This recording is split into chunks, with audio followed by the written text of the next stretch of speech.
ഇന്ന് സംഭവിച്ച മറ്റു വാർത്തകളിലേക്ക് കൂടി കടക്കാം. നിയമസഭയിലെ പ്രതിപക്ഷ നേതാക്കളെ പരിഹസിച്ച് ജി സുധാകരൻ. പിണറായി വിജയൻ സഭയിലെ നനഞ്ഞ കോഴിയെന്ന് പരിഹാസം. KN ബാലഗോപാലിന് സഭയിൽ മിണ്ടാട്ടമില്ല. VD സതീശനെതിരെ പറയാൻ ഒരു നേതാക്കൾക്കും കഴിയുന്നില്ല. കേരളത്തിൽ കോൺഗ്രസിന്റെ സുവർണ കാലഘട്ടം. അടുത്ത കാലത്തൊന്നും CPIM നന്നാകാൻ പോകുന്നില്ലെന്നും ജി സുധാകരന്റെ വിമർശനം. പിണറായി സഭയാണെങ്കിൽ നനഞ്ഞ കോഴി കൊണ്ടിരിക്കുക അവിടെ സംസാരിക്കാം, വെള്ളത്തിൽ വിടാതെ ഒന്നും പെടുന്നില്ല. ബാലഗോപാലിന് സംസാരിക്കാനും അറിയില്ല. സതീശൻ്റെ പ്രസംഗം ഉണ്ടായിരുന്നു ചർച്ച കഴിഞ്ഞ അവസാനം. കഴിഞ്ഞ ഗവൺമെൻറ് ധനകാര്യസ്ഥിതിയെ രൂക്ഷമായി 15 മിനിറ്റ് പറഞ്ഞു. ഒരക്ഷരം എഴുന്നേറ്റ് ഡിഫെൻഡ് ചെയ്യണമല്ലോ. പൊങ്ങിയില്ല മേലോട്ട്. കോൺഗ്രസിൻ്റെ സുവർണ കാലമാണ് കേരളത്തിൽ.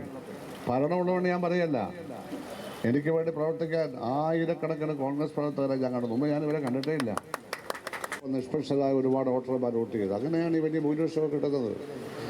ഇതൊന്നും വിശകലനം ചെയ്യാനുള്ള കഴിവ് CPM നേതൃത്വത്തിലില്ല. ഇനി അടുത്ത കാലത്ത് ഉണ്ടാവാനും പോകുന്നില്ല എന്നുള്ളത് ഞാൻ ഉറപ്പായിട്ട് പറയുകയാണ്. അമൽ സുരേന്ദ്രൻ വിവരങ്ങളുമായി ചേരുകയാണ്. അമൽ, പതിറ്റാണ്ടുകൾക്കോളം CPIM-നൊപ്പം സഞ്ചരിച്ച ഒരു നേതാവാണ് ഇത്തരത്തിൽ വലിയ തരത്തിലുള്ള വിമർശനം ഉന്നയിക്കുന്നത്. പ്രത്യേകിച്ചും സഭയ്ക്കുള്ളിലെ CPIM നേതാക്കളുടെ MLA-മാരുടെ പ്രകടനം വളരെ മോശമെന്ന് പറയുന്നു. പ്രത്യേകിച്ചും പിണറായി വിജയൻ നനഞ്ഞ കോഴിയെ പോലെയാണ് ഇരിക്കുന്നത് എന്ന് പറയുന്നു. കോൺഗ്രസ് വേദിയിലാണ് പ്രസംഗം എന്ന് മനസ്സിലാക്കുന്നു. KC വേണുഗോപാൽ അടക്കമുള്ള ആളുകളുണ്ട് അവിടെ. VD സതീശനെ പുകഴ്ത്തുകയും ചെയ്യുന്നുണ്ട്. എന്താണ് ജി സുധാകരൻ പറയുന്നത്? സ്വാതി, ഏതായാലും 62 വർഷത്തെ കമ്മ്യൂണിസ്റ്റ് പാർട്ടി പാരമ്പര്യം ഉണ്ടായിരുന്ന നേതാവാണ് ജി സുധാകരൻ. പിന്നീട് പാർട്ടി വിട്ട് അദ്ദേഹം സ്വതന്ത്രനായി മത്സരിച്ച് ജയിക്കുകയാണ് ഉണ്ടായത്. ഏതായാലും പ്രോട്ടീൻ സ്പീക്കറായിരുന്ന സമയത്ത് തന്റെ ചെയറിൽ നിന്ന് എഴുന്നേറ്റ് ചെന്ന് പിണറായി വിജയന് ഹസ്തദാനം നൽകി സത്യപ്രതിജ്ഞയ്ക്ക് വേണ്ടി ക്ഷണിച്ച അതേ സുധാകരൻ തന്നെയാണ് സഭയിലെ പിണറായി വിജയന്റെ പെരുമാറ്റം അത് നനഞ്ഞ കോഴിയെ പോലെയാണ് അദ്ദേഹത്തിന്റെ പ്രകടനമെന്ന് പറഞ്ഞ് കളിയാക്കുന്നത്. ഇന്ന് അമ്പലപ്പുഴയിലെ ജി സുധാകരന്റെ MLA ഓഫീസിന്റെ ഉദ്ഘാടന വേദിയിൽ വെച്ചായിരുന്നു ജി സുധാകരന്റെ ഇത്തരത്തിലുള്ള പരാമർശം ഉണ്ടായിരിക്കുന്നത്.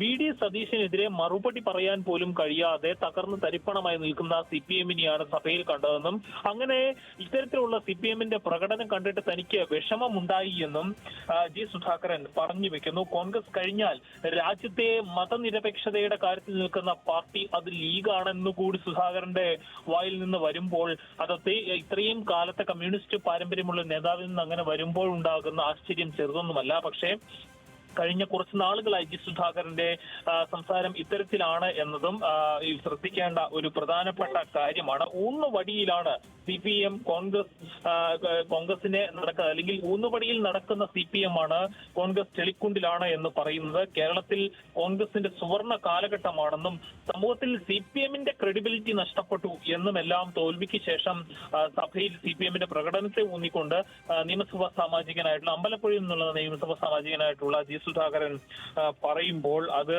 KC വേണുഗോപാലിനെ മുൻനിർത്തിക്കൊണ്ട് അല്ലെങ്കിൽ അദ്ദേഹത്തിന്റെ മുന്നിൽ നിന്നുകൊണ്ട് തന്നെ ജി സുധാകരൻ പറയുകയാണ് സഭയിലെ VD സതീശന്റെ പ്രകടനം മികച്ചതാണ് എന്ന്. അങ്ങനെ പറയുന്നതിലെ രാഷ്ട്രീയവും പ്രത്യേകമായി നമ്മൾ ഈ സന്ദർഭത്തിൽ നോക്കേണ്ടതും ഉണ്ട്. സ്വാതി. ശരി അമൽ.